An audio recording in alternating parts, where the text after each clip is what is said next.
Hi friends, நாம் இன்னைக்கு masala அரைக்காமல் cooker இல்லாமல் ஈஸியான முறையில் மட்டன் குழம்பு எப்படி வைக்க போகிறதுன்னு பார்க்க போகிறோம். வாங்க.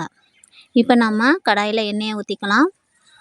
ஒரு ஏலக்காய், ஒரு கிராம்பு, ஒரு பட்டை, 2 ஸ்பூனு சோம்பு சேர்த்துக்கலாம். இதோட நறுக்கி வச்ச பெரிய வெங்காயம் சேர்த்துக்குவோம்.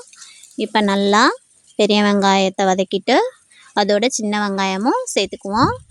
சின்ன வெங்காயத்தை நல்லா செவக்கிற முடிய நம்ம வதக்கி எடுத்துக்குவோம். சின்ன வெங்காயம் சேர்த்தா அவ்வளோ டேஸ்ட்டாக இருக்குங்க. இப்போ நாம் 2 ஸ்பூனு இஞ்சி பூண்டு சேர்த்துக்க போகிறோம். அதோட 1/4 கிலோ தக்காளி நம்ம சேர்த்துக்க போகிறோம். இப்போ தக்காளி நல்லா வதங்க விடுவோம். வதங்கினதுக்கப்புறம் நம்ம 1/2 கப்பு தயிர் சேர்த்துக்குவோம். தயிர் எப்போதுமே புளிப்பாக இருக்கக்கூடாதுங்க. புளிப்பாக இருந்தால் குழம்பு டேஸ்ட்டாக இருக்காதும். தயிரை நல்லா இந்த அளவுக்கு பெரட்டி நம்ம எடுத்துக்குவோம். அதோட 1/2 ஸ்பூன் மஞ்சத்தூள், 2 ஸ்பூன் மிளகாய்த்தூள், 3 ஸ்பூன் மல்லித்தூள் சேர்த்துக்குவோம்.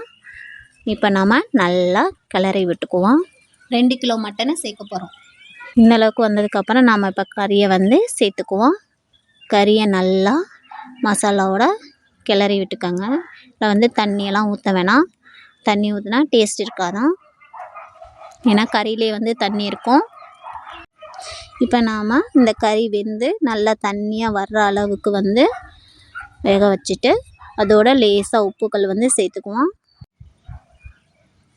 இப்போ தண்ணி கொதித்து வந்துச்சுங்க.